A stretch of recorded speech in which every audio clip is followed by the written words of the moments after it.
ಪಡುಬಿದ್ರಿ ಕಾರ್ಕಳ ರಾಜ್ಯ ಹೆದ್ದಾರಿ 1ರ ಕಂಚಿನಡ್ಕದಲ್ಲಿ ನಿರ್ಮಿಸಲು ಉದ್ದೇಶಿಸಿರುವ ಟೋಲ್ ಗೇಟ್ ಪರಿಶೀಲನೆಗೆ ಬಂದಿದ್ದ ಅಧಿಕಾರಿಗಳ ಜೊತೆ ಬಂದ ಯುವಕರನ್ನು ಟೋಲ್ ವಿರೋಧಿ ಹೋರಾಟ ಸಮಿತಿಯ ಪ್ರಮುಖರು ಓಡಿಸಿದ್ದು ಮಾತ್ರವಲ್ಲದೆ ಸ್ಥಳಕ್ಕೆ ಬಂದ ಅಧಿಕಾರಿಗಳನ್ನು ತರಾಟೆಗೆ ತೆಗೆದುಕೊಂಡ ಘಟನೆಯೂ ನಡೆದಿದೆ.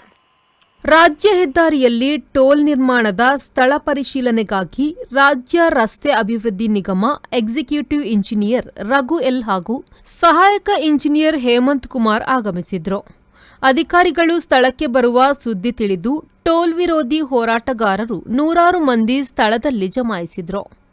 ಟೋಲ್ ವಿರೋಧಿಗಳ ಆಕ್ರೋಶಕ್ಕೆ ಬೆದರಿದ ಅಧಿಕಾರಿಗಳು ಸ್ಥಳದಿಂದ ಪಲಾಯನ ಮಾಡಿದ್ದು, ಹೋರಾಟಗಾರರ ಆಕ್ರೋಶ ಕಡಿಮೆಯಾಗುತ್ತಿದ್ದಂತೆ ಮತ್ತೆ ಪೊಲೀಸರ ಸೂಚನೆಯಂತೆ ಸ್ಥಳಕ್ಕೆ ಬಂದ ಅಧಿಕಾರಿಗಳಲ್ಲಿ ಟೋಲ್ ವಿರೋಧಿ ಹೋರಾಟಗಾರರು ಯಾವುದೇ ಕಾರಣಕ್ಕೂ ಇಲ್ಲಿ ಟೋಲ್ ನಿರ್ಮಾಣಕ್ಕೆ ಅವಕಾಶ ನೀಡುವುದಿಲ್ಲ ಎಂದು ಪಟ್ಟು ಹಿಡಿದರು.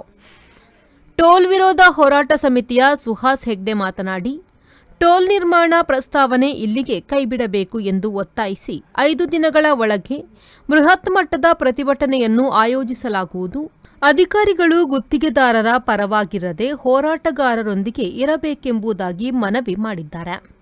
ಈ ಬಗ್ಗೆ ಮಾತನಾಡಿದ ಅಧಿಕಾರಿಗಳು, ಸರ್ಕಾರಿ ನೌಕರರಾಗಿರುವ ನಾವು ಈ ಬಗ್ಗೆ ಮೇಲಾಧಿಕಾರಿಗಳಿಗೆ ವರದಿ ಸಲ್ಲಿಸುವುದಾಗಿ ತಿಳಿಸಿ ಮರಳಿದ್ದಾರೆ. 4 ವರ್ಷದ ಮೊದಲು ಅದನ್ನು ನಿಲ್ಲಿಸಿದ್ದೇವೆ, ಅಲ್ಲಿ ನಿಲ್ಲಿಸಿದ್ದಾರೆ. ಇಲ್ಲಿ ಬಂದಿಗೆ ಯಾಕಂದ್ರೆ ಇಲ್ಲಿ ಜನಗಳು ವೀಕ್ನೆಸ್ ನೋಡ್ಕೊಂಡು ಇಲ್ಲಿ ಮಾಡುವ ಹುನ್ನಾರದಲ್ಲಿದ್ದಾರೆ. ಖಂಡಿತವಾಗ್ಲೂ ಅದನ್ನು ಆಗ್ಲಿಕ್ಕೆ ಬಿಡುವುದಿಲ್ಲ. ಎರಡನೇದ ಟೋಲ್ನವರು ಮೊನ್ನೆ ಬಂದಿಲ್ಲಿ ನಾವು ಎಲ್ಲ ರೀತಿಯ ಇದನ್ನು ನೋಡಿದ್ದೇವೆ. ಸರ್, ನಿಮಗೆ ಒಂದು ಪಾಯಿಂಟ್ ಹೇಳುದು, ಯಾಕಂದ್ರೆ ಯಾರಿಗೆ ಸಿಟ್ಟು ಬರೋದು ಇವರು ಇದೇ ಹಾಸನದಲ್ಲಿ ಹೋಗಿ ಮಾಡ್ಲಿ ನಾವು ಮಾತಾಡ್ಲಿ ನೋಡ, ಸುಟ್ಟಾಕಿ ಬಿಡುದಿಲ್ಲ ಅಲ್ಲಿ ಅವರು ನಮ್ಮನ್ನ ಸುಟ್ಟಾಕಿ ಬಿಡುದಿಲ್ಲ ಅಲ್ಲಿ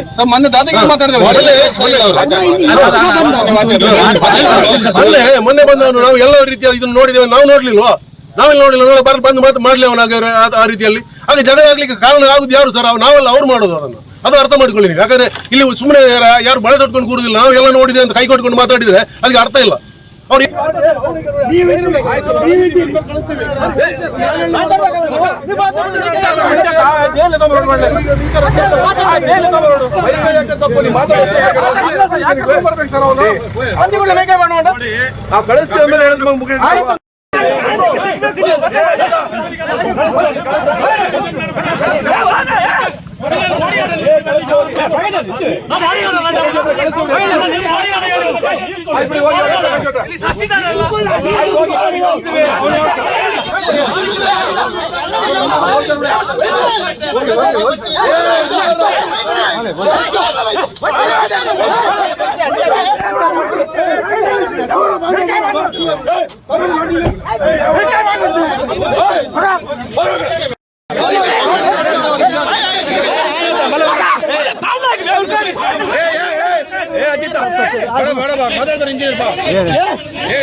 ಸುರೇಶ್ ಶರ್ಮಳ್, V4 ನ್ಯೂಸ್, ಪಡುಬಿದ್ರಿ.